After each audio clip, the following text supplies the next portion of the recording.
Travis. What's up, everyone? Today we are doing another industry interview. Today we have Madebytravis in the building. He is the partner duo to the Batman and Robin in the studio. His duo partner is Hank Mixed It. He is an incredible producer, and this is his duo partner, Madebytravis. Yep. Today we're going to be asking some questions, just talking, chilling, talking about the industry, talking about producing music, his motivations, what goes on in his head when he's making music and all that. So let's get with this interview. So what was it? So usually I start off these interviews with asking how you started making music. Oh yeah. Okay. Yeah. So I started making music. I first was kind of into the whole YouTube thing when I was a kid, the whole vlogging, filming myself, just content creation that way, and video editing a little bit with Sony Vegas. But I always had the ear for music as a kid. When I was younger, I would be out in the park somewhere, music's playing, or I'd be out at the boardwalk, for example. Music's barely playing, the crowd's just yelling. You can't really hear the music. My parents would be like, "How do you hear that?" I just have that tone for it, So I kind of had that listening and that capability to do so. And then just from there, I've always had I would always bang my hands on the desk and the table and stuff at school and everything. Oh, you're the drummer. You're a drummer. Oh shit! Would get mad at me, but at the same time, it kind of enforced the idea that music is really what I want to do, and it's really a part of me now. I can't really get away from it at this point. It's just my passion. No, because a lot of people, they have different upbringings with music and all that. Because it's weird. Because some people, they have the the family with the musical background and all that kind of influences a little bit. But did your parents or anybody in your family play instruments, or anybody have that that musical ear? Okay, yeah. Well, my dad's best friend plays music. He's in a band too. It's more of a local band. If people are tapped into that, it's called the Tremolos. He's in that band. He does guitar and stuff. Other than that, my great uncle is my dad's uncle. He's kind of in the film industry, acting in LA and Venice Beach and area and stuff like that, as well as photography. He does all that. Oh, sure. So he's this isn't. I was kind of into my stuff, but he's also doing his thing, and now he's doing really big things right now. So after 30 years of grinding, so whatever. But he's doing his thing, and that just inspires me, that we all have roles in which, we're going to be good at in our scene. My sister's really into art, drawing, and stuff like that. She might even be a tattoo artist in the future, you never know. But that might be some shit she might want to consider. But with that being said, I feel like music has always been a part of me, and, these people in my life kind of just motivate me in certain ways where I can, kind of just do my craft and go crazy with it, It takes time, though. No, because to broaden the question a little bit, because then it's not just music, but it's just what you just said, with your sister, it's just the creative element, right? Yeah. Because both my brothers, they like music, not too much into producing, but they understand good music and all of that, and they can appreciate that and appreciate the different arts and all of that, because my mom, she dances hula, that's her creative output, and then my dad, he paints. I did hula as a kid too. I used to live in Salinas. Oh, for real? We had my mom's friend was Hawaiian, and she did it in her backyard. Back garage, in her garage, and we just do it. And I was doing a little bit of that dancing for a bit, but I'm not even gonna lie. I'm pretty sure I know what auntie. But I just can't remember her name off the. I danced over in, because our entire family was dancing hula. I know the freaking the was it the hawk? Is it the haka? The men's dancing. Oh, okay, yeah, I heard something like that. Yeah, it's so. I know how to do the dance. They made me fucking perform that shit too. I was in high school. Fucking. It's the whole thing. Bro, I don't know, fucking die. No, I get it though. No, but it's just the creative output, because this is shooting videos. I started off with photography, mainly shooting cars, and that was my creative output and all that. For sure. And and it blossomed to this. It blossomed into shooting music videos, shooting interviews, doing all these things. So yeah, it's weird seeing It's weird seeing, you know, different things and all that, you know, seeing upbringings to lead them to them now. Right. Right. That makes sense. You put it that way. Dude, plus I'm new at this interview shit. I'm not even gonna lie. You're trying your best. I mean, yeah, it's so hard because I guess you can study interviews or podcasts, I guess, Right. but it's so much harder thinking on the fly, doing all this stuff. I honestly look at it, like I try to look at it more recently when I'm on the camera. Like I kind of just think about it as like a regular conversation I'm having with someone, you know, with someone in the studio. Of course, you know, you have your basic questions and everything, but just kind of asking them like you're friends with them already, you're cool with them, we're just chilling, having a conversation. And I feel like when it comes out like that, then it'll be better on the camera, you know, because we're not thinking too much about the camera being there, you know. No, because I'm trying to capture the vibe and the energy, because For sure, yeah, like definitely. like even though like technically this is our second time, you know, hanging out and all that, Right. but it's, you know, it's the vibe, you know, we Right. vibe with each other.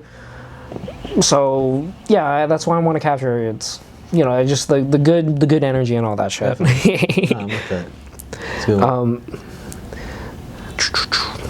So I know you said that you are working a job, right? Yeah. I was wondering if you wanted to, you know, be a producer full time.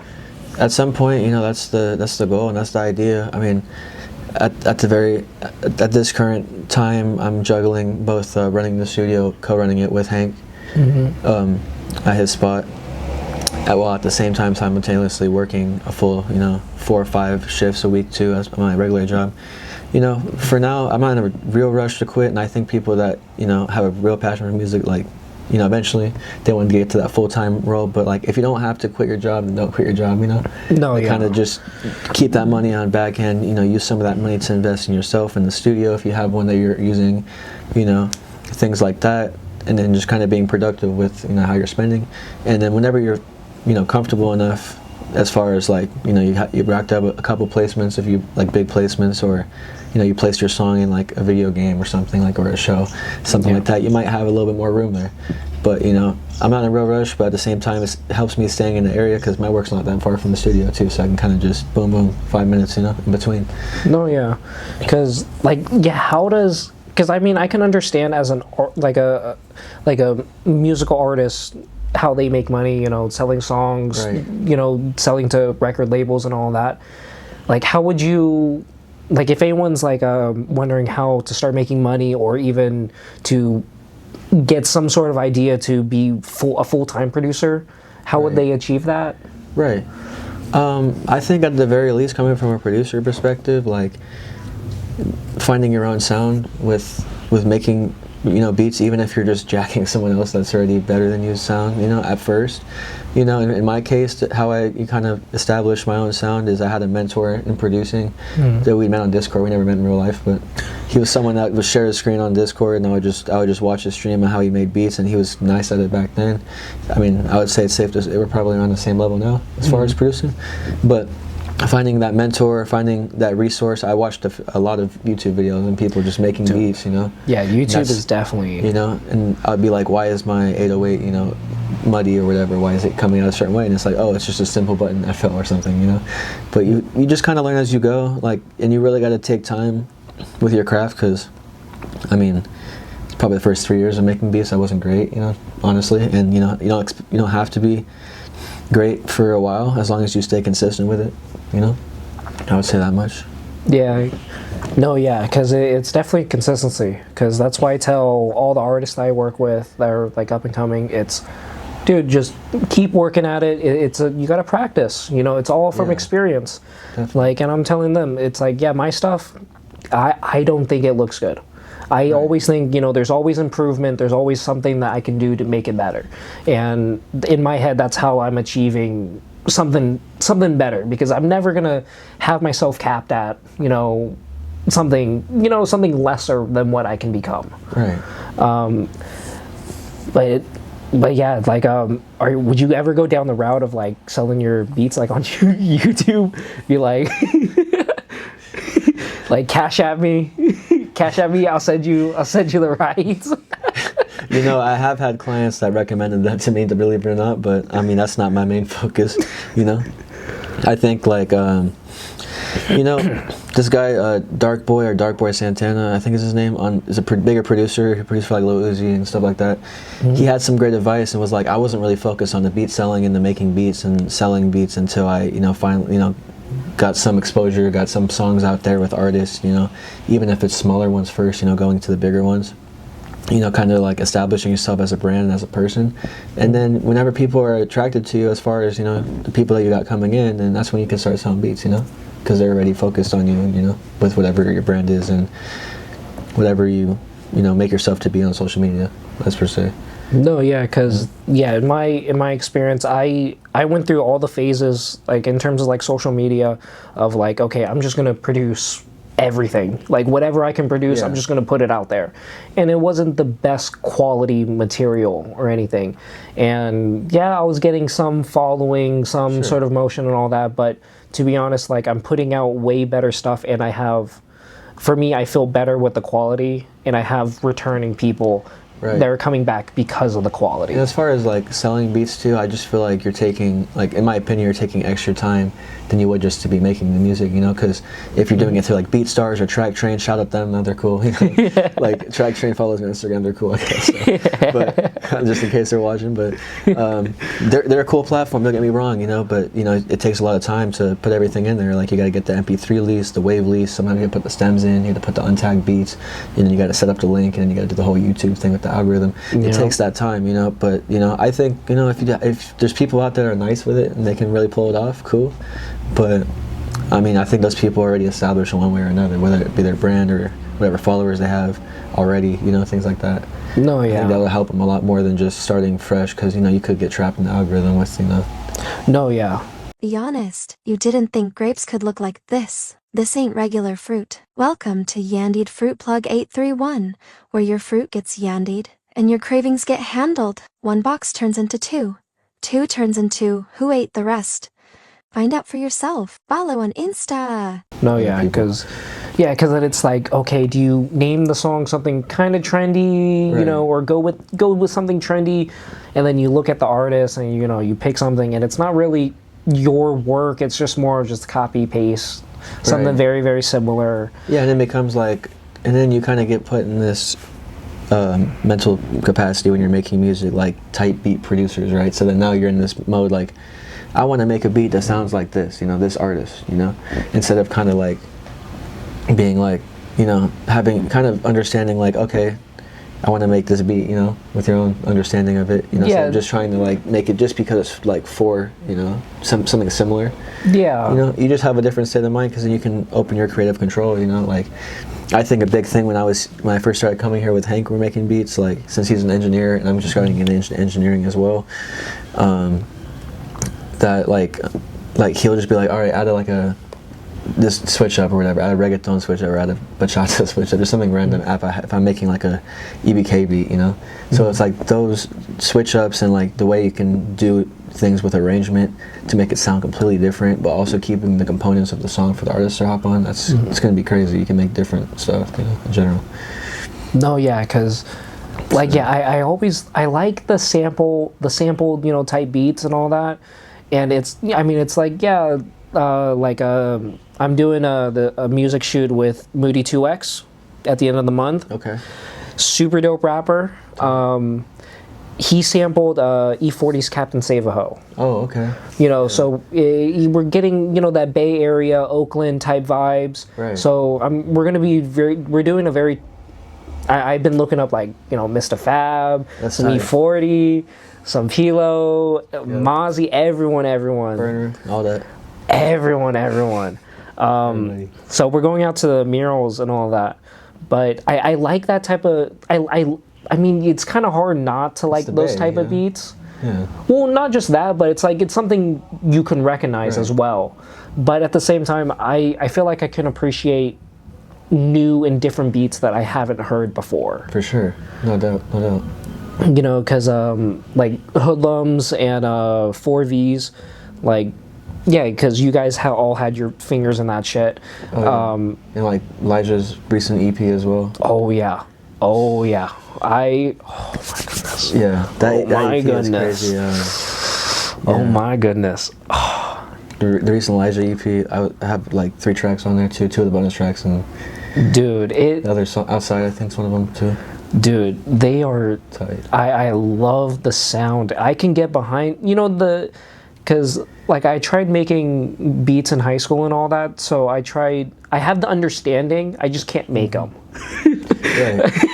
I'm just terrible at making music, but I can understand like the basics of music and I guess the anatomy of a beat and all of that, and I can definitely appreciate those type of beats, and like in here the stuff that you guys are making, like, yeah, this is like really good stuff. It's not like it's like, oh, first year, right, I'm doing this on like GarageBand off my iMac. Right. Like, this is actual good stuff. And like, yeah, my girlfriend, she's very picky with her music. Right. She loves her 2010s pop and R&B. Right. Yep. Elijah, he's the first artist that she's like, oh, I like him. You can put him in the playlist.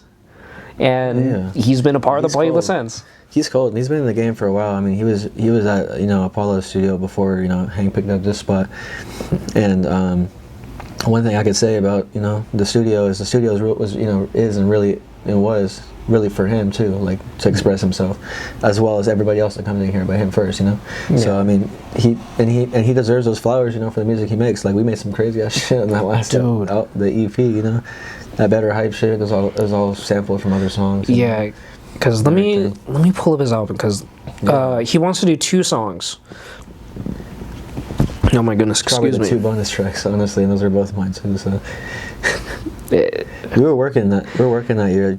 Beginning of last year is like we were locked in on that album and other singles, and it finally came out on some, and the numbers are pretty cool. People were liking it, and that's above the creative process, like, people like the music we're putting out, so that's good. No, yeah. It's not even that many, doesn't matter. Because then it's, impacting people.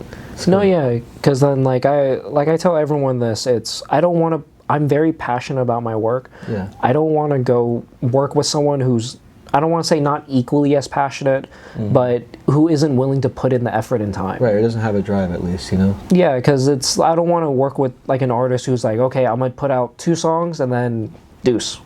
I'm going to leave the music scene. That's it.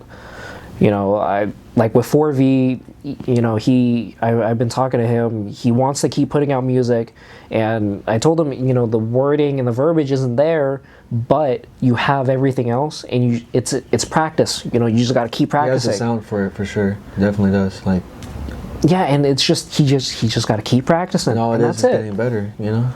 And wordplay is it just comes within time too. No, yeah. I don't know how long he's been doing it, but I'm sure it comes within time. No, yeah. Where's he going to be at 2 or 3 years from now? Yeah, and he keeps putting the work in this present moment. It's very and I told him too, because it's use me as a networking tool, use me as a motivation, because like I don't know if I've told you, but I'm very, very ambitious. I want to do a cipher. I'm a full-on fucking copy fizzler in Shimu Media. I'm gonna do my own fucking Cali cipher. I'm gonna be throwing charity concerts. Okay, yeah. Different charity meets. I actually have an artist going to be performing in Modesto. Oh, dope. Hopefully this year. His uncle owns the club, so we're like, cool. Fucking $300 for like 20 people to get in, and for him to perform, oh, that's fucking cheap. Yeah. And it's an investment. He could get all those people as listeners too. Yeah, it's and the whole thing, like, it's not even just about the money too. It's like, damn, like, this many people come. No, yeah, and like, cause I'm inviting people out, cause we're helping his uncle, get money through the drinks and people through the club. Yep. At the same time, we'll get it popping, and then let us perform and all that. Yeah. And so my artist is talking to his uncle and all that, so we should be doing that hopefully this year. Fingers crossed. And yeah, because he's excited too. Because I told him, it's like, yeah, I'm working my ass off, and I want you, the artists, everyone that I'm working with, to be excited as well, because it's everyone. I want to work with up and coming. Oh, yeah. I don't. For me at least, I go up to like, you know, any EBK members or, you know, DB or fucking any of those bigger name Cali rappers and be like, oh yeah, I have 50 subscribers on YouTube. Let me shoot you a music video. you gotta build up some credibility, you know, and have some, you know, leverage per se is what they call it in the industry, No, yeah. You know? Get that started. No, yeah. That's why I recommend to people that are considering label deals, you know, producers too. I would say, like, don't just do it for the money or for the advance, because you have to make that shit back, first of all. But second of all, like, I'm losing my train of thought though. But second, you know, well, second of all, it's not like ideal, you know, because it's like you're gonna be trapped under them, but you don't have that leverage yet, so you don't have, like, you know, connections otherwise. You know? Yeah. So otherwise, you could plant if you aren't, you know, performing to whatever crazy standard they, you know, have for you. Let's put it that way. No, yeah. Because, like, yeah, because I told all of them, like, I would like for you guys to get enough exposure. Let's all get famous all at the same time. You know, Yeah. I want everyone to grow. I'm not going to gatekeep, like, oh, yeah, you know, I'm just not going to tell anyone about this artist or anything. Yeah. I want everyone to get famous at the same time. Fuck it. Sure. Let's all make money. Let's do it. Because then, yeah, because if they get famous, fuck, that helps me out, because right. then they can pay me for music shoots. Right, yeah. Or, you know, vice versa. And it's really about all you know, who you really know, you know, and it's, you know, if you have a personal connection with people, then they're going to stay around. Oh, yeah. You know? Oh, yeah. Because, yeah, I'm pushing out, like, all the smaller artists, like, hey, drop something official this year. Yeah. Like, yeah, if we're going to be working together every month, you know, dropping a video every month, you might as well drop an album. You're doing that many songs. Right. You know, so, and they're understanding it, and I told them, I'm like, dude, yeah, it's only February, you might as well get this shit going. It's the beginning of the year. Summer's not too far off, and that's when people are going to be listening to music too. Fuck yeah. And most of them, I told them, like, yeah, get all the, you know, it's the colder months, you know, get all the sad, soppy love songs out of the way, and then when summer hits, let's get a fucking hype song. Right. Because I told 4V, I was like, you should do for, like, the summer, like, a twerk song. That'll be funny as fuck. Oh yeah. I could see that, actually. That would be fun. It'll be funny, but it's honestly, because he's already doing, he's doing his slow, he's doing his drill, he's collecting. He's practicing, figuring out what works for him and everything. Yeah, so he's figuring out beats and all that, and I told him, I'm like, fuck it, like, fuck around, do like a twerk song, do like a summer anthem. Yeah. You know, because there's some artists out here that tried to do the summer anthem, but it's like, I don't want to. Yeah. I don't want to say like 831. I don't want to represent. It's some like Too Short hyphy shit. Yeah, like let's get into it. Word, you know, on some like have 4V on some shit like that, you know. Yeah, like some I don't want to. Shit, you know? Yeah, I don't want to necessarily represent the area code, because that limits itself. Then. Yeah. You know, let's make a general hype song, and yeah, definitely. Yeah, and he's working on that shit. I told him. Yeah. I told him. I was like, recording that soon. Hopefully. Fuck yeah! I told him he fucking better. Yeah, that sounds good. I'm going. Cause the other homies, all in that friend group, they want to start rapping too. Cause I told them that I'll shoot their videos for free. So I told them, I was like, yeah, I know a fucking producer and all that. Yeah. You know, and then V's vouching for you guys too. He's like, yeah, you know, he was like, to be honest, like, it's good pricing. It's not super expensive. It's not like dirt fucking cheap. You're getting what you're paid for. Yeah, definitely. You know, which is, and so they're understanding. So they're saving up money to get some studio time and all that. I'm glad to hear that, because I've been starting to practice a lot of my mixes on 4V stuff, and I'll be sending back his roughs or just like a couple mixes, and he'll be like, damn, this shit hard, you know. So no, yeah, already, you know, I started mixing like maybe a year ago or so, but like full on, you know, using the plugins and Ableton and everything, because I have FL too, but. But yeah, that was good feedback to hear already, you know. No, yeah, because he's liking his stuff, because we talk a lot of music, like the technical music aspect of it, and he definitely, because we told him, it's like, yeah, we're gonna clown you, we're gonna roast you to keep you humble, but not only that, we want you to be producing good stuff, you know. Don't try to rhyme orange 3 times in the song, you know, don't do something super crazy. Keep yourself humble, keep with the basics and all that. So he's Just passing. kind of take your time with it, you know. Yes, and he's passing. He's showing us his music and all of that, and we're like, oh, that's cool. Change this part. So we're getting him thinking in a constructive, more critical way. Yeah. Yeah, because constructive way, of course. yeah, because we looking out for him. You want to see him, yeah, do some crazy shit. Oh yeah. Because we told him it's always a practice, but it's everyone's gonna have their own opinion, but at the same time it's take what you want, don't take what you don't want, and use it to be a better person, use it to be a better musician. Yeah. And he's definitely using that. He's writing down hella new shit, and he's telling me that he's like, hey, are you free? Fucking some nights. To come down to the studio. I'm like, dude, I gotta go to work at like 5 a.m. tomorrow. I can't go to the studio. He's like, it'll be real quick. I'm redoing a song. I think it'll be slaps. And then fucking the next day he's like, nah, I think I'm gonna redo it.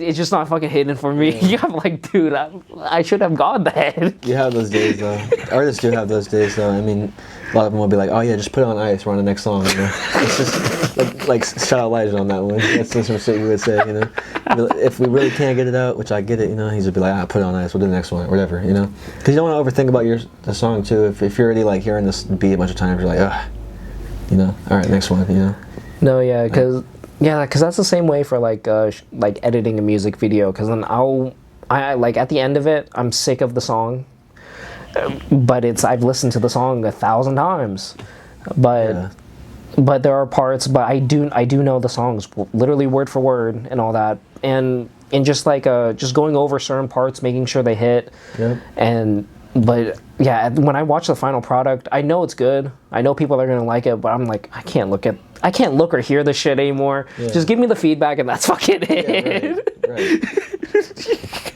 And that's a big thing with mixing too. I would say is like, you hear the song like 30 or 40 or 50 times when you're mixing, And I know a lot of people, that are in the studio sometimes can get bored and be like, it's, just watching it because they're like, what the, it's just the same part of the song and playing back and forth, but.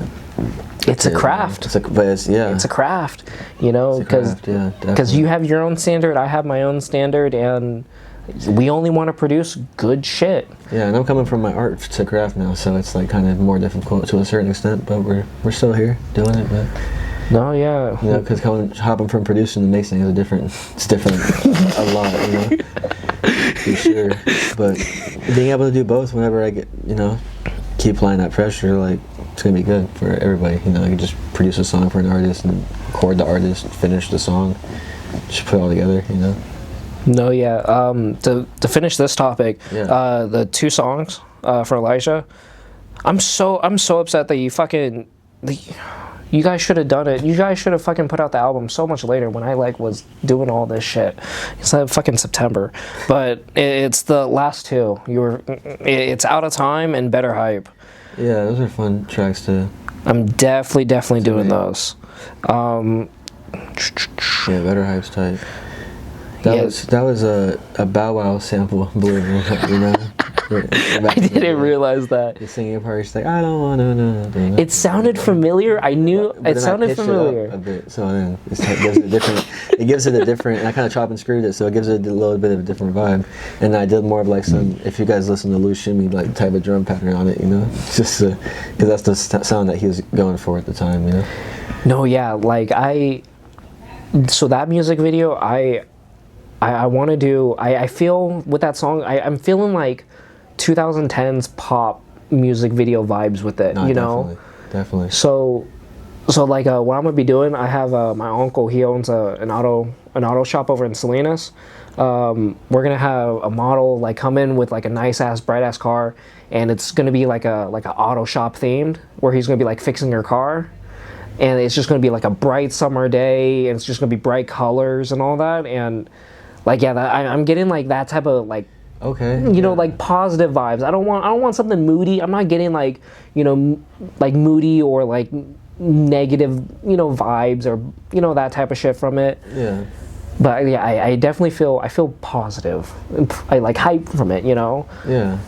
But the other one, the Out of Time, that one, complete opposite. It's gonna be it's gonna be a lot slower. Yeah, it's more R&B, party next door type of vibe than, No, yeah. You know, it's like well, yeah. beginning. Plus, I was like asking my girl about it. It's like it's very formal Spanish too. There's no slang. There's no like how normal people talk. It would just be like, okay, what color is your favorite? You know, and they ask you or whatever. You know. Yeah, I had my Spanish teacher. He was a white dude.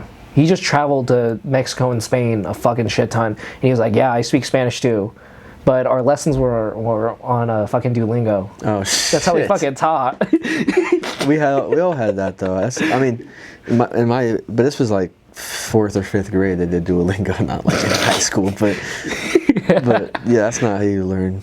Yeah, that's why I just said fuck. I don't. But really I've been picking up a lot of it in the kitchen at work. You know, like. A lot of people talk to me and then they're like, "Oh shit, this guy knows Spanish, you know, or whatever." Like, at least a little bit, you know, I can understand us, you know, and they're proud of it. They always talk to me. Well, they'll talk shit to me too. They'll be like, you know, just start throwing slurs or whatever, curse words, but you know, machismo stuff, you know. Yeah, because I show off to my girl's family, you know, the little Spanish I know. They go, "Oh, you're getting better." I go, "Yeah, I know." Yeah, it's getting better. That's just a little bit. and I'm over here on the opposite, like, yeah, my Spanish isn't too good, and I just start speaking it. And people are like, what the fuck? Yeah, but it's just like, I keep it humble. Yeah, it's just like, bien, ¿y tú? Yeah. That's, and they go, oh my goodness, you're speaking Spanish. Yeah. No, for real. That's funny. To get back on track a little bit. Yeah.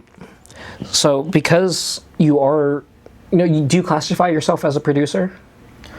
Yeah, I'm a producer mainly, but I'm also an engineer at this point too. Doing what Hank's doing. I'm still learning, but as far as skills go, and I just need time, you know. But is there even like a general name for both of that, or like for everything that you guys are doing? It's really like two different roles. If you think about it, like you have A&Rs, you have like artists and rapporteurs that scout out specific artists, like that's their job.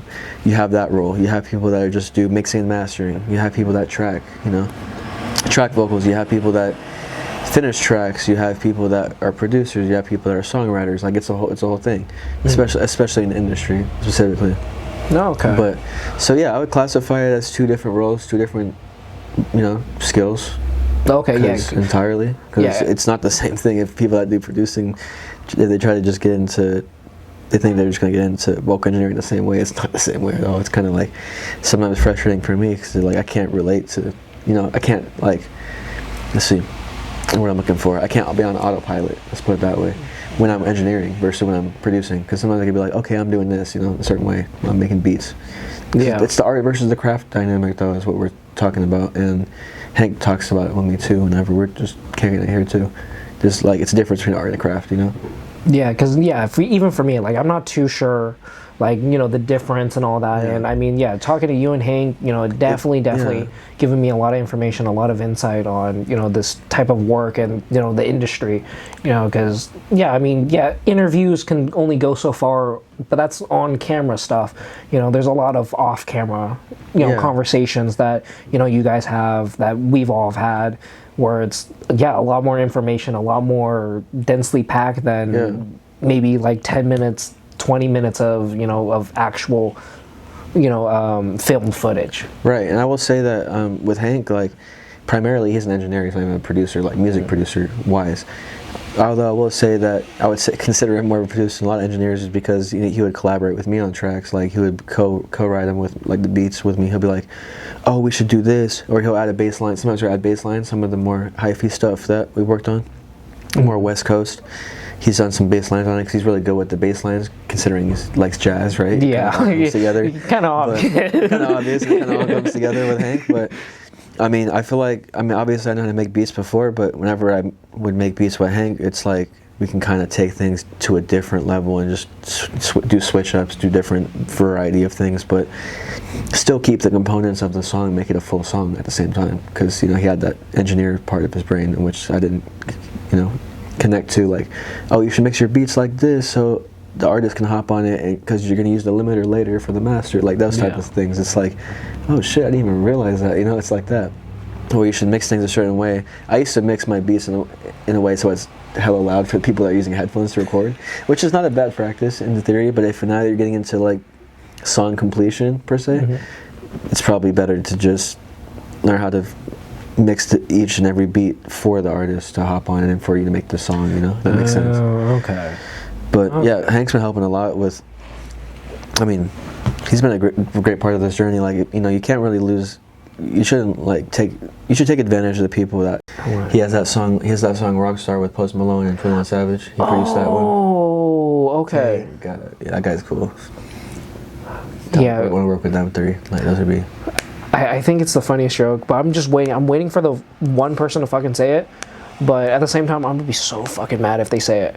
But if they say DJ Khaled, as a dream collab producer collab. Honestly, like, it's kind of crazy because he's been releasing so many bangers nowadays, but then he'll just yell his name on the track just for no reason. That's what I'm saying. I'm like, that's the reason why I'm like, come on. And like, come on, DJ Khaled. He had like a dancehall song, and it was with like Vibes Cartel and Buju Banton and like a Movado and like a bunch of like dancehall artists. And then the whole time he was just going DJ Khaled. I'm like, dude, we the best. Yeah, he was doing the whole thing. I'm like, come on, bro. I mean, I never saw like. I mean, I understand he seemed like a cool person, but I never understood like the full hype with him. You know. You're already famous like that. Yeah, you don't need to keep on branding yourself like that. Yeah. It's one thing an artist, you know, mention their name in their songs because they're still trying to figure, you know, everything out. They're still trying to get a fan base and all that. Yeah. But I'm waiting for the one person. Artist, producer, anybody. Yeah, just DJ Khaled, like actual serious. Oh, that'd be funny as fuck. That'd be hilarious. Because I don't think anybody's gonna fucking say DJ Khaled. Like yeah, I can. Like anybody else. Joking. Like anybody else. Yeah. Like, Right.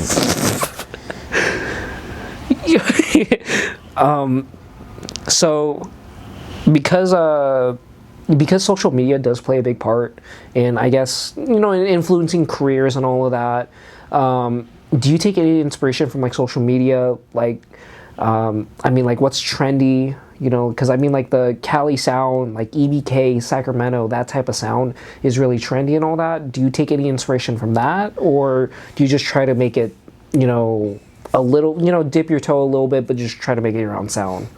Okay. I guess it depends, like, what extent.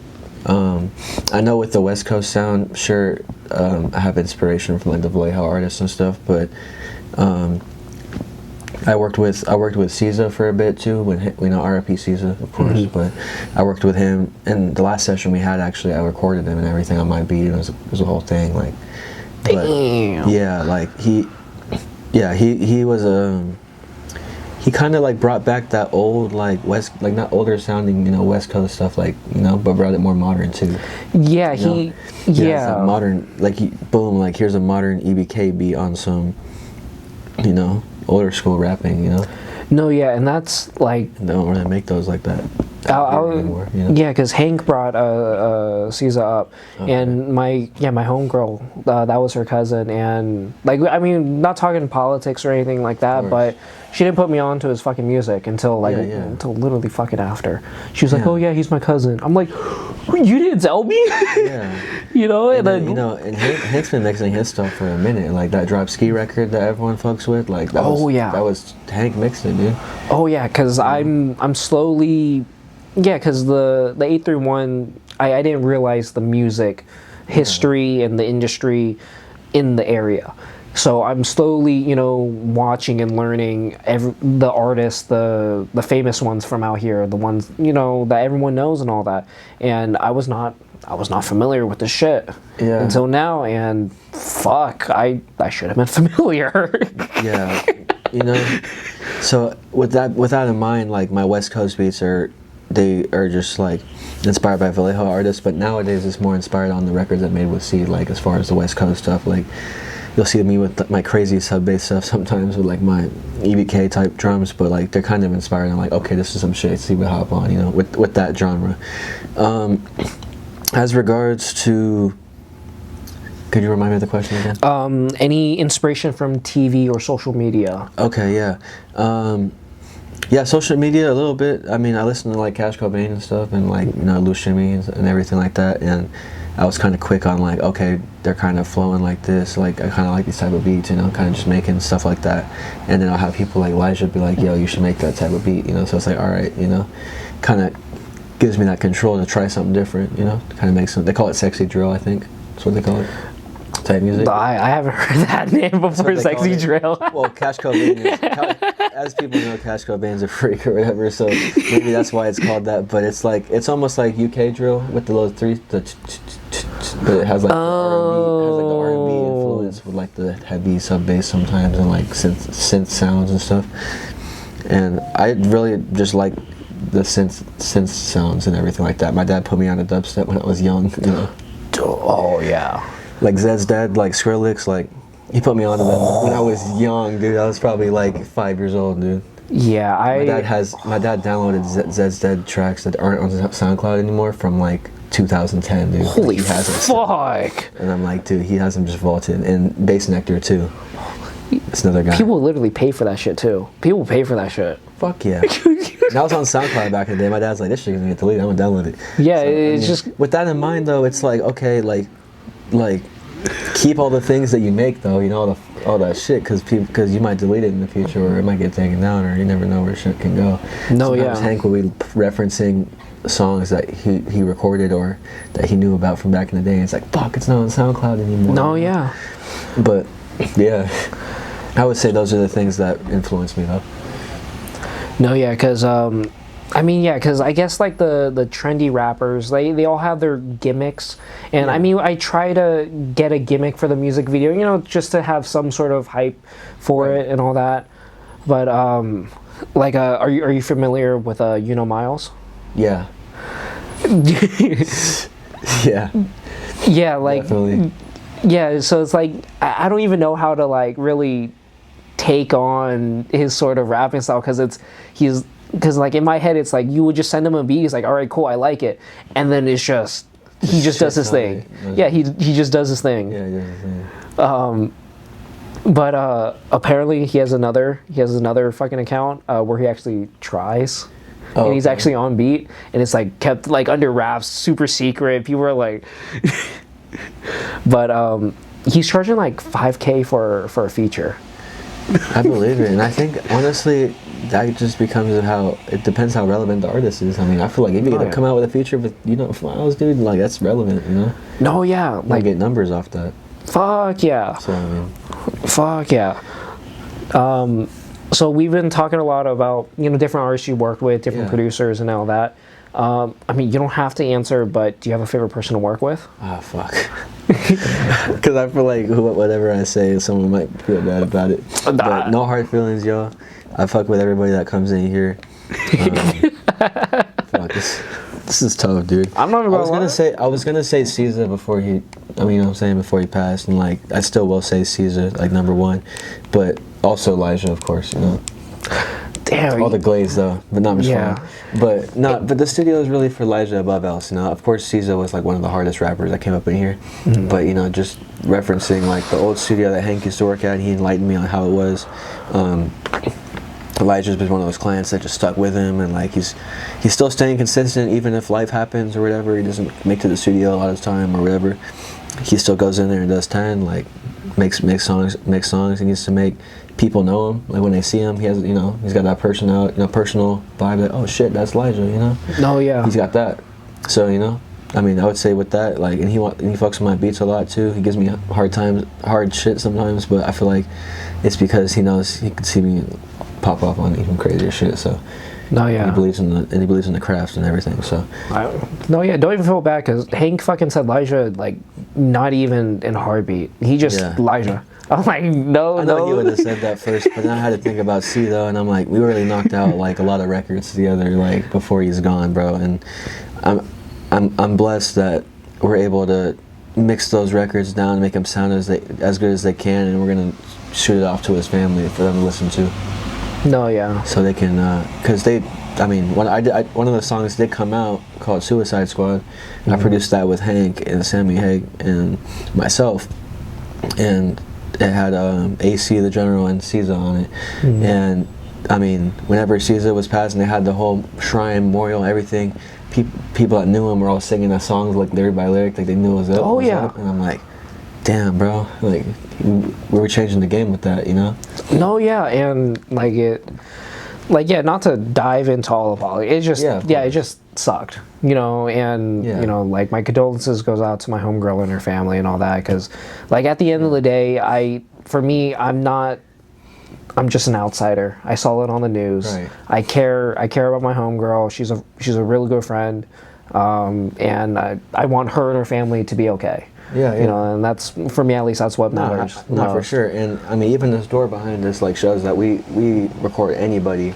Oh yeah. Like I'm sure people might recognize what's going on here, but I mean, there's people of all different types, you know.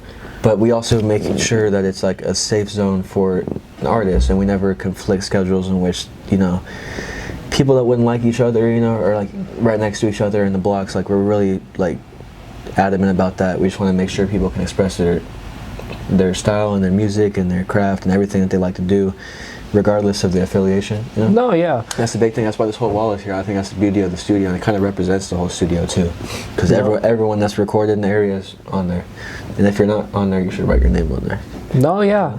Well, and like I introduced Hank, like the man behind the sound from the Aether one. Yeah. You know, and I feel like that's true, because it's just not just one type of sound. It's all the sound from the 831. You know, it's R&B, you know, he's doing some singing, you know, some pop. I saw like one lady doing like some like country music. Oh yeah, Mia Lana. Yeah, and then, you know, so there's all these types of different music, and it's all the sound.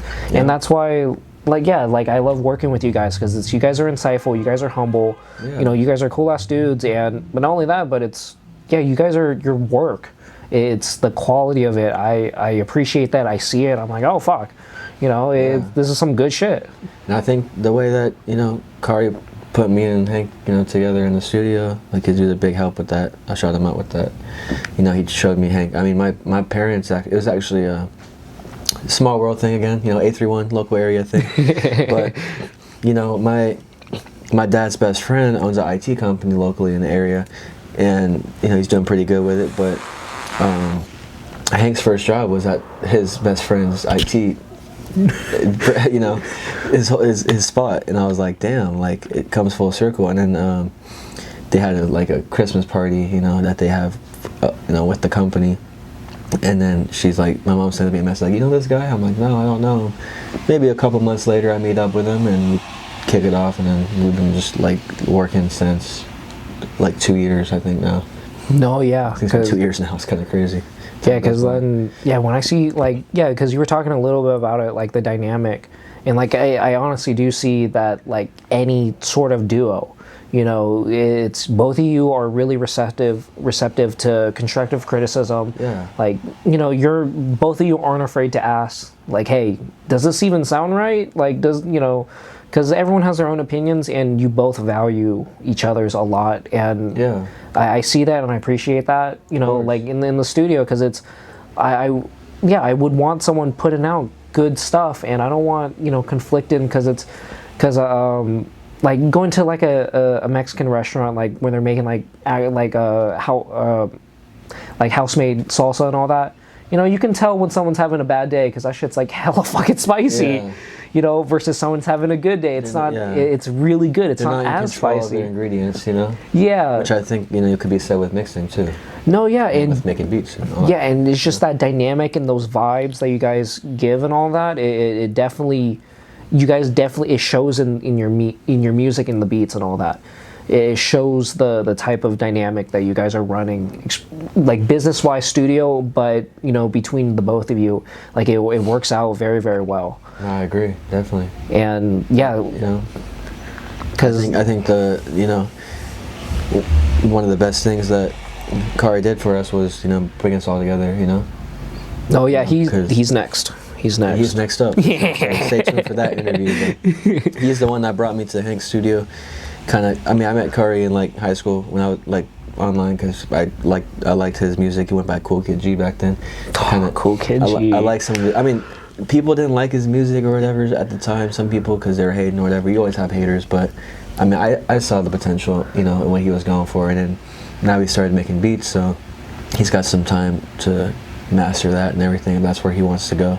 But yeah, he dot connected us together, you know, and I feel like that, you know, he's good at dot connecting, so if he can keep doing that, then he can bring in some crazy ass clients, you know, in the future, you know, 'cause especially since he's out in Watsonville, just putting people on record out there, and he already knew 4V and a lot of the people that come in, you know, like just offer it. It's like, oh shit, like this is my boy, you know. Oh yeah. Or someone I just met or whatever.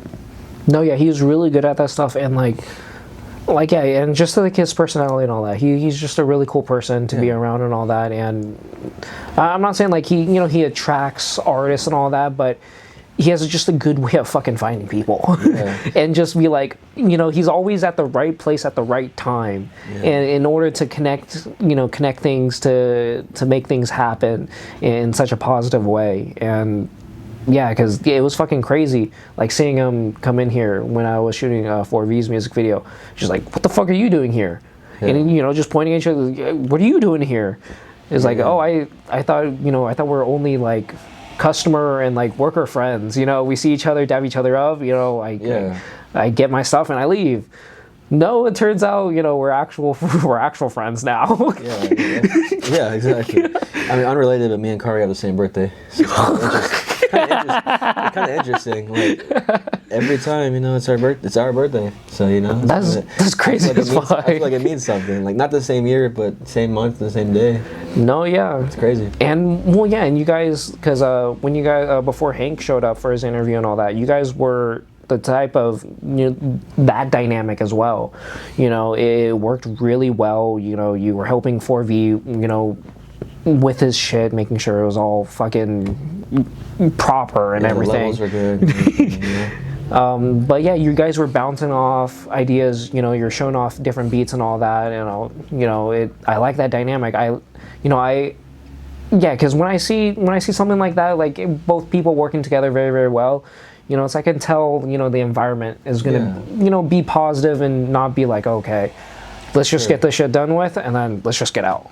Right. It's the vibe, and I want to capture the vibe. And of course, honestly, sometimes there's time restraints that they book only a certain amount of hours. But I also want to make sure. I'm sure Hank's the same way. We want to make sure that they could really get the best value at the time that they're spending, because time's the most valuable currency more than money. Fuck so, yeah.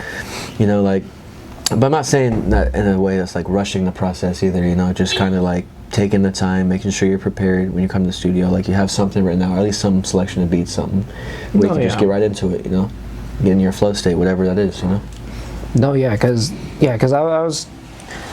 like all the music and all the music videos and all that, I go into it with a plan, but like, so we're pretty much done with the interview. If you want to look at the camera, and then let me zoom this in.